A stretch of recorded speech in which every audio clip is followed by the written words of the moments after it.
নমস্কার বন্ধুরা, food lover চ্যানেলে সবাইকে স্বাগত জানিয়ে আজকের ভিডিওটি শুরু করছি। আজকের আমার রেসিপি হলো পমফ্রেট ফিশ কারি। কীভাবে খুব সহজ পদ্ধতিতে একদম ঘরোয়া উপকরণ দিয়ে বানিয়ে নেওয়া যায় পমফ্রেট ফিশ কারি রেসিপিটি, সেটাই ভিডিওটিতে দেখাবো। তাহলে চলুন দেখে নেওয়া যাক পমফ্রেট ফিশ কারি রেসিপিটি। ফিশ কারি বানাবার জন্য এখানে নিয়েছি 700 গ্রাম পমফ্রেট মাছ। মাছটাকে প্রথমে পরিষ্কার করে জলে ধুয়ে নিয়েছি। তারপর এতে দিয়ে দিচ্ছি হাফ টিস্পুন মতো লবণ। যেহেতু এটি সামুদ্রিক মাছ, ওই জন্য লবণের পরিমাণটা কম লাগবে। আর দিয়ে দেবো 1 টিস্পুন মতো হলুদ গুঁড়ো, আর 1 টিস্পুন মতো কাশ্মীরি লঙ্কার গুঁড়ো দিয়ে দিলাম।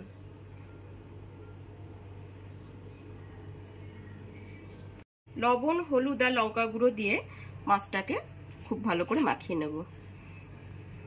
পমফ্রেট মাছগুলোকে খুব ভালো করে মাখিয়ে নিতে হবে।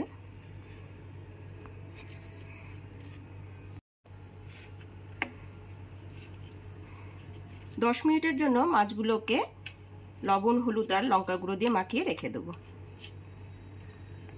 গ্যাসের ফ্লেমটা অন করে একটা কড়াই বসিয়ে দিয়েছি, আর তাতে দিয়ে দিয়েছি 4 টেবিল স্পুন সর্ষের তেল। তেলটা এখানে খুব ভালো মতন গরম হয়ে গেছে। এবার এতে দিয়ে দিচ্ছি পমফ্রেট মাছগুলো।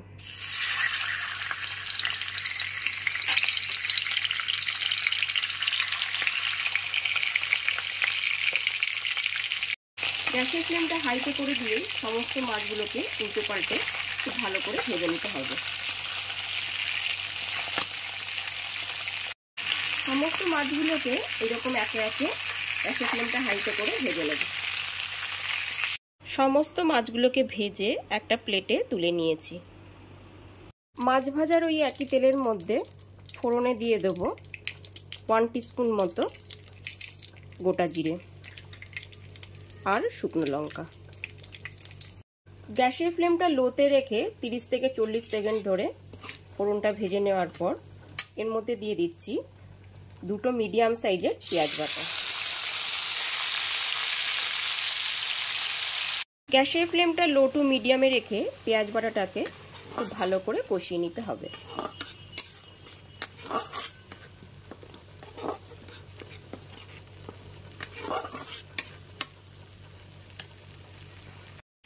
পাঁচ থেকে 6 মিনিট ধরে পেঁয়াজ বাটাটাকে খুব ভালো করে কষিয়ে নেবার পর এর মধ্যে দিয়ে দিচ্ছি আদা রসুন বাটা।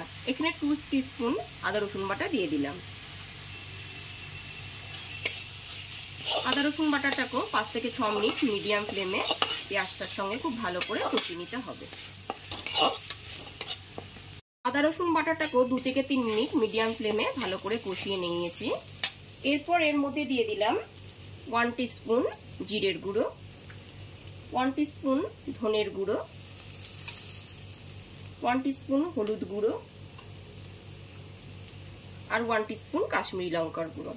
এখানে কাশ্মীরি লঙ্কার গুঁড়োটা দিয়েছি, এতে কালারটা খুব ভালো আসে। এরপর এর মধ্যে দিয়ে দিলাম হাফ কাপ মতো গরম জল। এরপর মশলাটাকে খুব ভালো করে কষিয়ে নিতে হবে। মিডিয়াম ফ্লেমে মশলাটাকে 4 থেকে 5 মিনিট ধরে খুব ভালো করে কষিয়ে নিতে হবে।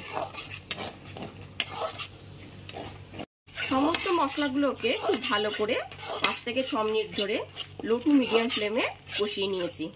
মশলাটা থেকে এবার তেল রিলিজ হয়ে এসেছে। এবার এর মধ্যে দিয়ে দিলাম 2টো মাঝারি সাইজের টমেটো বাটা। টমেটো বাটাটাকেও খুব ভালো করে মশলার সাথে কষিয়ে নিতে হবে।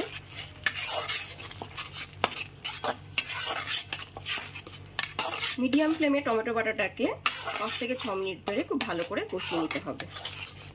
টমেটো বাটাটা দিয়ে খুব ভালো করে কষিয়ে নেবার পর এর মধ্যে দিয়ে দিচ্ছি হাফ টিস্পুন মতো লবণ, আর দিয়ে দিলাম 4টে চেরা কাঁচা লঙ্কা।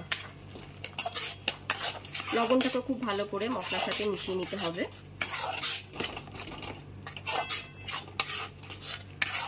গ্যাসের ফ্লেমটা লো টু মিডিয়ামে রেখে খুব ভালো করে মশলাটাকে কষিয়ে নিয়েছি। মশলাটা থেকে তেল রিলিজও হয়ে এসেছে। এরপর এর মধ্যে দিয়ে দেব হাফ কাপ মতো গরম জল। গরম জলটা দিয়ে 2-3 মিনিটের জন্য ফুটতে দেব। যেহেতু এখানে হাফ কাপের মতো গরম জল দিয়েছি, ওই জন্য আবার স্বাদ মতো লবণ দিয়ে দিলাম। 3 থেকে 4 মিনিট ধরে জলটা খুব ভালো করে ফুটিয়ে নিয়েছি। এরপর এর মধ্যে ভেজে রাখা মাছগুলো দিয়ে দিচ্ছি।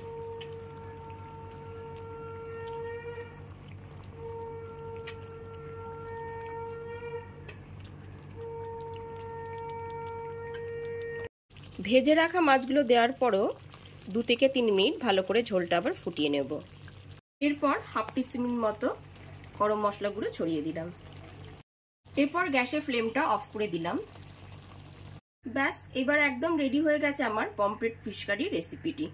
গরম গরম ভাতের সাথে এটিকে সার্ভ করব। গরম ভাতের সাথে পমফ্রেট ফিশ কারি রেসিপিটি খেতে কিন্তু অসাধারণ লাগবে। তাহলে আমার রেসিপিটি যদি আপনাদের কাছে ভালো লেগে থাকে তাহলে অবশ্যই এটি লাইক করবেন আর কমেন্ট করে জানাবেন আমাকে রেসিপিটি আপনাদের কাছে কেমন লাগলো। আর আমার চ্যানেলটাকে অবশ্যই সাবস্ক্রাইব করে দেবেন আর পাশে থাকা বেল আইকনটি অবশ্যই প্রেস করে থাকবেন। আমার ভিডিওটি দেখার জন্য অসংখ্য ধন্যবাদ।